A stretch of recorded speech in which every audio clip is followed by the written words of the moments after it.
Welcome to another installment in our series of Agency Insider for the Agency 100. Today, we're talking with Amy Boyle Collins of Gambel PR in New Orleans. Happens to be my favorite town in the US. Amy started with Gambel 6 or 7 years ago as a VP. She was promoted in July 2020 in the middle of the pandemic to CEO and took over the CEO duties from the legendary founder Betsie Gambel, who was elevated to chairman, but still very much involved.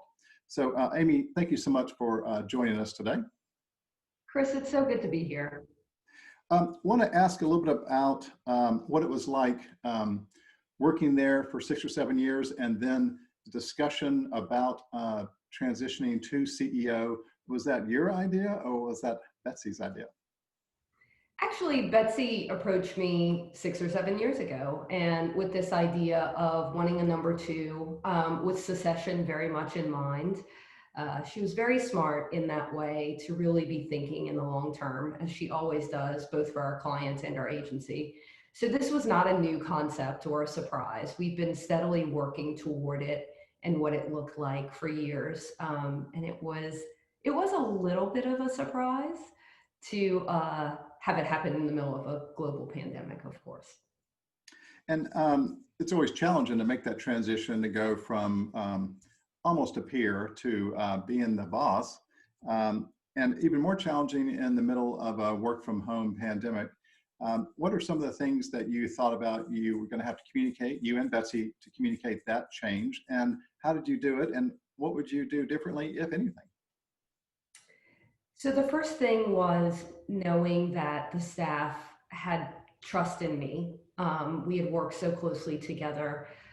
One of our sort of things we knew was that Betsie is wonderful with new business development, strategic thinking, big picture thinking. And I'm very much a roll up your sleeves, sit at the desk. I can do the other things, but the closeness of working so hand in hand with the team really put me in a position immediately to assume a leadership role. And I had for the past, 2 years or so, been doing so, because we knew this was going to happen.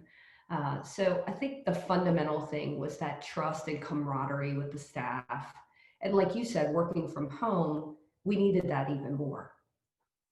And did the pandemic accelerate or slow down that elevation, that transition? I think it accelerated in a lot of ways. You asked what I would do differently before, and I didn't answer that. But I think the challenge, I don't know if it's what I do differently, but what I challenge myself to do is really, as CEO, I have to be thinking externally as well as internally. I tend to get really into the work with our clients, which is a wonderful thing, and the clients certainly appreciate it. But as you know, leading an agency often means thinking about our own exposure, awareness, affinity.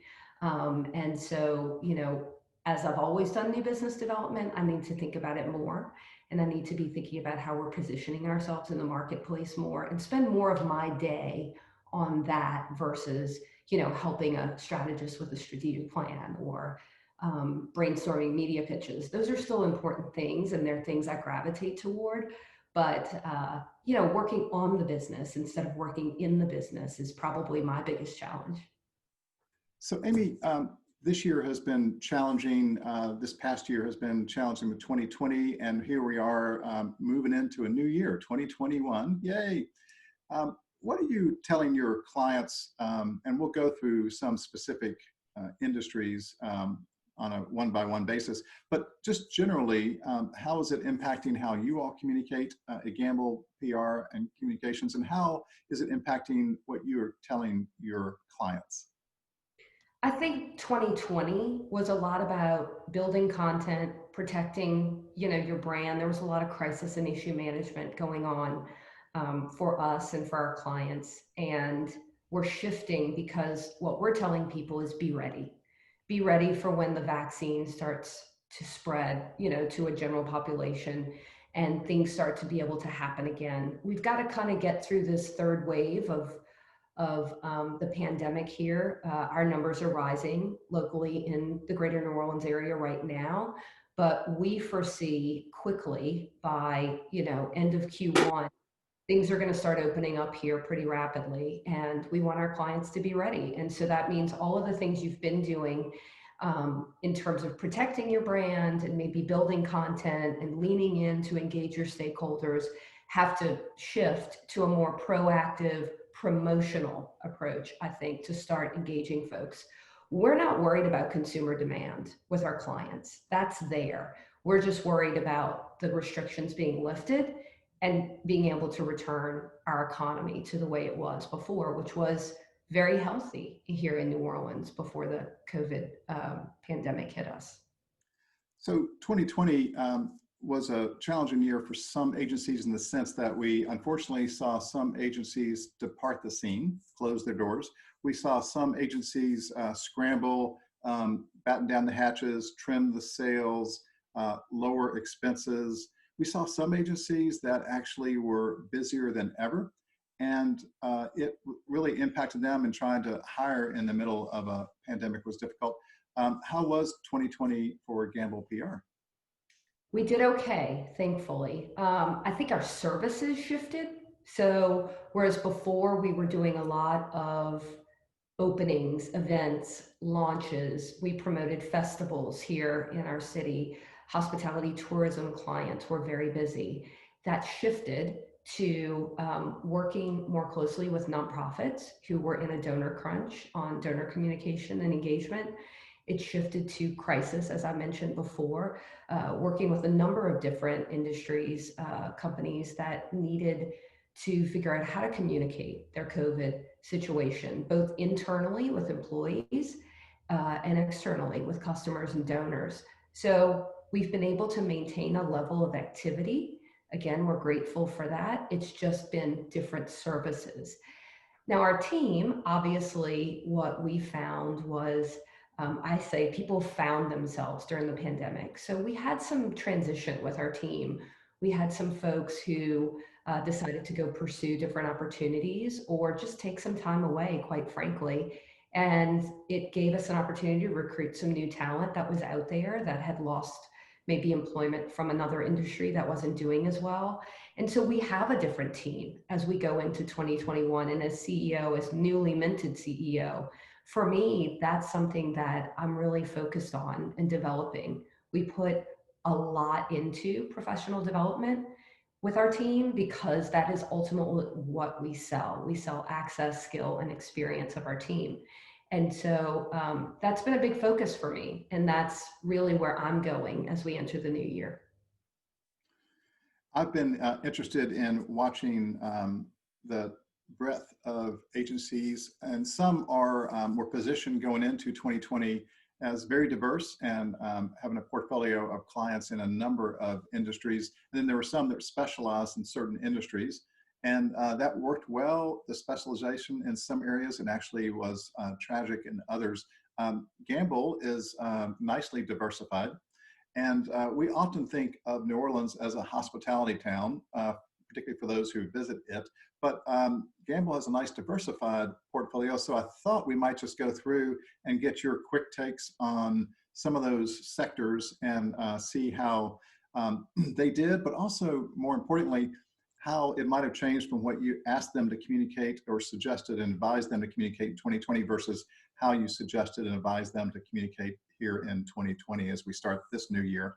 So why don't we start early with pre-K? I know you have some pre-K clients, and how has this year changed for them? I think, they are definitely most worried about COVID reporting, COVID management. So we've really focused on helping them through that versus recruitment, retention of students, or, that sort of thing. And so that's really been the fundamental change. We've gone from promoting them for use to protecting them so that they can keep their students, and communicate what the situation is right now with those protections. Stepping up a little bit, how about the K through 12 sector? We've had a number of crises to deal with outside of COVID with K through 12, and that comes very unexpectedly at times. And so you talk about during the election, there were some social media implications of teachers who were expressing their views in an extremist way. So we had to certainly deal with that with some of our clients. We've had the racial unrest as well to deal with. And I think people look to education to make a statement. And so we've been carefully plotting what that looks like for clients, doing it in a very sensitive, but also a very authentic way. How about senior living? Senior living was all about COVID infection, whereas before we were trying to get that wait list and that census to stay high with our senior living clients. It was all about promoting the benefits of what they offer. And then it was all about how many COVID cases and what they were doing to protect their staff and their patients. And it was exhausting, quite frankly. But I think they've come out on the other end. They've learned a lot, both on the clinical side and on the communication side. Now, as we start the vaccine, I think senior living will be the second, right behind the emergency and healthcare workers. Is there going to be communication? Will there be communication issues around how to deliver and encourage the use of a vaccine? Yes, certainly. I think we're all waiting on government to tell us. I think they're in the driver's seat of how this will all flow out. And so as soon as our clients are able to understand the process, we intend to help them simplify it as much as possible. Again, this goes back, I mentioned before about the importance of internal communications as well as external communications. And this really goes back to communicating not necessarily with the patients, but with their families. And so we use direct channels of communications. We're using social media. It's not necessarily a media thing, a traditional media thing, first and foremost. It's more about getting the messages to those internal stakeholders first through those direct channels. Gambel has a number of professional service clients. How has 2020 been, and how is 2021 going to be? Well, the developers and architects that we work with are fascinating. I was on a call yesterday, in fact, on a major development in New Orleans that's underway. They are taking the long haul view more than any of my clients because things have to change in their industry. And so they're really talking about how they're adapting what they're working on to this new environment, use of outdoor space, use of delivery. There's a fascinating discussion underway about how roadways and transportation will change to accommodate the vast increase in delivery. So that's everything from DoorDash to Amazon trucks and those sorts of things. And then if you think about high density cities, we're not necessarily a high density city, but we have some blocks downtown that are high density. They're developing delivery hubs for those residents that are different than folks who live in the suburbs who it can just be put on the porch and it's pretty safe. In New Orleans, you have a lot of those new condominiums, and especially in the Lower Garden District, you have a high density of singular homes. Probably getting way too far in the weeds on this, but it's all a very fascinating discussion. And one of the things I love about agency life is you just learn so many interesting things about interesting categories of clients that you work with. And no day is the same. Of course, every agency person will say that. And so we've really been working with those architects and those real estate developers on sort of what residential life looks like after having gone through a global pandemic. And legal clients, any changes in how you work with or work for legal clients? Legal is another industry that's really withstood the downturn in the restrictions. In fact, they're probably busier than ever.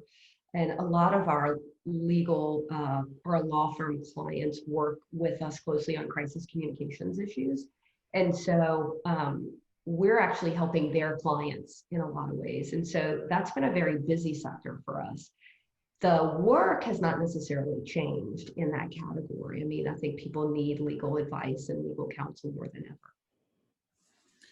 ever. And you do have some hospitality clients. 2020 was challenging. I'm sure 2021 is, people are feeling a little more optimistic. What's the messaging for your hospitality clients as we go into this new year? For the businesses that are able to survive, and there are certainly some that aren't, I think it's estimated that we'll lose a third of our restaurants in the city of New Orleans through the pandemic. But for those who are able to survive, it's going to be like ripping a Band-Aid. I mean, as soon as the restrictions are lifted, consumer demand is going to be there, and they're going to be ready to recover quickly, which means rehiring their employees. So we've done a lot around workforce development. It means training new employees. It's also an opportunity for that workforce to right now work and on advancing their skills. So we've actually worked with 2 universities in town who have HRT programs, hospitality, restaurant, tourism programs, to sort of advance the idea that now's the time to take a certification class or, further your education. So we've done a lot around the workforce with our hospitality tourism clients. But I think as far as straight retail in terms of hotels and restaurants, and even the festival business, as soon as they're able to come, and put themselves out there, the consumers are going to come. So earlier this year, if we conduct this interview, we would have done it from your home, and you had children doing home education, and that was probably a challenge. But now today you're back in the office and you have employees there as well. Tell us a little bit about some successes, things you learned, and what are you communicating, and how are you managing now that you're back in the office? So we developed a hybrid schedule to return to the office. We're a small staff, so we had just gotten a new space too, ironically. And so we have enough space to spread out. The state of Louisiana put out an open safe plan, which we went through and made sure, so our desks are spaced out, we're wearing masks in common spaces, doing all of the things that we're supposed to be doing. I think for a lot of employees in the business that we work in, collaboration is so important. So getting back to the office was important for us, even though we have all the technology to work from home, and it was working fine. It was important for us to get back. So we're on a hybrid schedule. We are here 3 days a week in our office, and we are still working from home 2 days a week. The other thing that accommodates is there were many employees who actually became, I say many of our small group, but there were some employees who actually became more productive at home. Just their work style, the autonomy they had. And so I've been very careful to honor that, and to certainly productivity is the name of the game in the agency business. So I want to make sure that we're able to both collaborate and be together, but also to utilize time for focus and productivity at home as well. So the hybrid schedule is working for us. We've been back since September.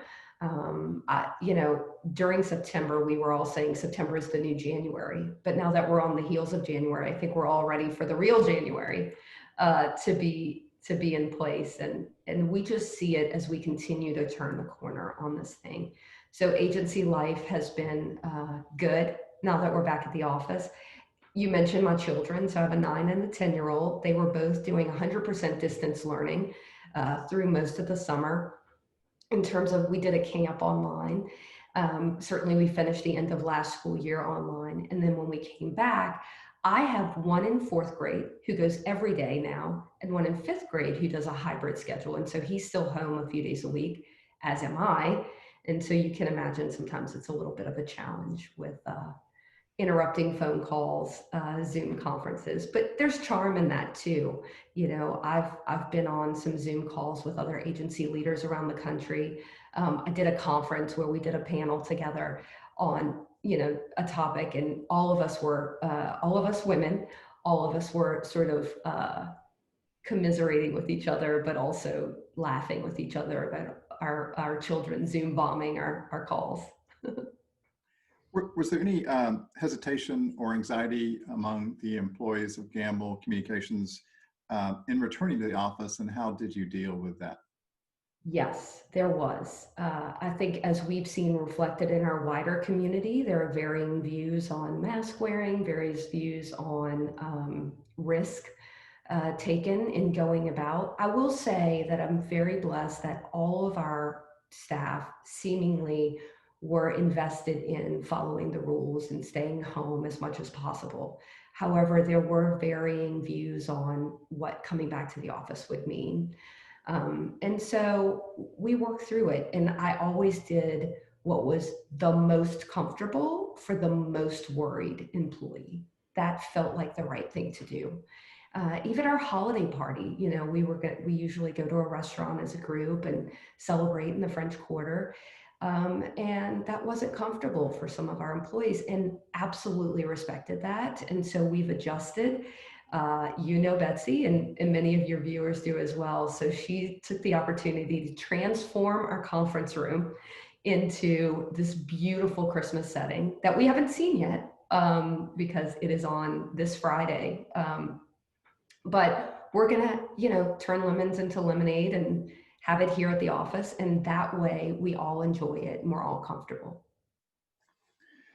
And as you go into 2021, are you thinking that you're starting to see an uptick in agency business? And are you planning, as far as resources, how to deal with hopefully a potential uptick?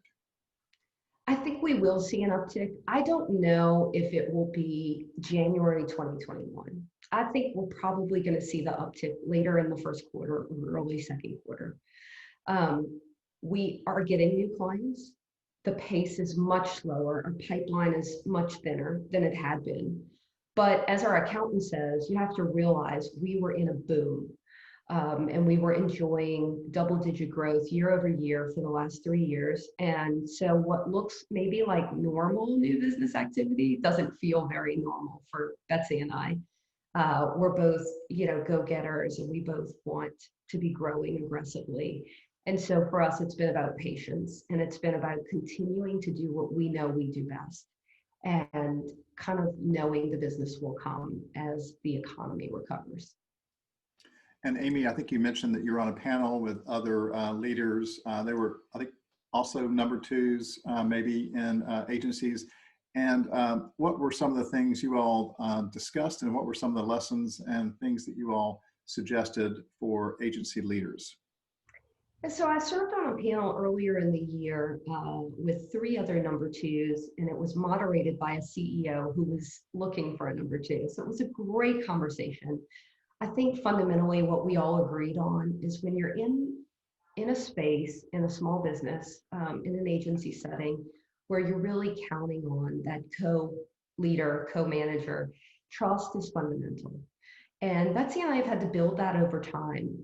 We have a great advantage is that we've known each other since I was very young. I guess we were both very young. And I was in my 20s, and we worked in another agency together. And then for several years, didn't work together, obviously. And then when we came back together, while we had that base, which was fundamentally important, building the trust over the last several years, I would tell Betsie all the time, no one cares about this business as much as you do, and no one ever will, and that's okay. It doesn't mean I don't care, but it's your baby. And so, yes, I wake up thinking about business. Yes, I wake up thinking about clients and go to bed thinking about it as well. And trust me that I will take good care. But I think trust became the fundamental theme in that panel discussion that we talked about. And people are at various stages of working through that with either their CEO, or in the case of the CEO who was monitoring or moderating the panel, was looking to have that with a number two. The other thing that we really talked about was complementary strengths, and the idea that the founder or the existing CEO is going to be really good at certain things. And it's always nice if the number two is really good at other things, and that you find a way to complement each other. And we have that, certainly with Gambel. And, again, I talked earlier about how Betsie is very externally focused, and I tend to be more systems and productivity focused with the internal team. And while that is transitioning as I become CEO, it has served us well that we have these complementary strengths, and it really built the agency around those. Gambel Communications happens to be a longstanding member of the 100 Companies Network, and you published the New Orleans 100. You and Betsie were an early adopter and also were a big innovator in leveraging the relationships you have in New Orleans to come join the party, if you will. I went down to New Orleans at Betsie's invitation, and she said, come in for 3 days, wear a coat and tie. It's a coat and tie business town. At least it was then. And just amazing to go around and to see people. She could open any door in town, and many people joined in and are still sponsors of the New Orleans 100. And that sort of changed our business as well. So we had a lot to learn from you. How has the New Orleans 100 been useful for Gambel Communications to communicate to the market and for your clients? I think the New Orleans 100 has created content for us to position us as thought leaders in the communication space, that we have information and that clients that we feature in the e-newsletter have information of interest to the community of New Orleans. And content is king, as we know. And so we have done for ourselves what we try to do for clients, which is position ourselves in that thought leadership position. And the 100 has been an incredible resource to do that. People look to it for the stories that are not in traditional media. And they have found some really interesting content there that we've built. And that's why it's helped us so much, I think. Well, we really thank you for your long-term membership in the 100 Companies and publishing the New Orleans 100 and being a leader in our association. And thank you today for joining us in the Agency 100 Agency Insider Series. And can't wait to finally get back on a plane one day, get back to New Orleans, and perhaps come to Jazz Fest again. I did go last year. It's always a favorite. And thank you again, and we appreciate it. Chris, we're ready for you to come back whenever you want to come, and it was fun today. Thanks so much.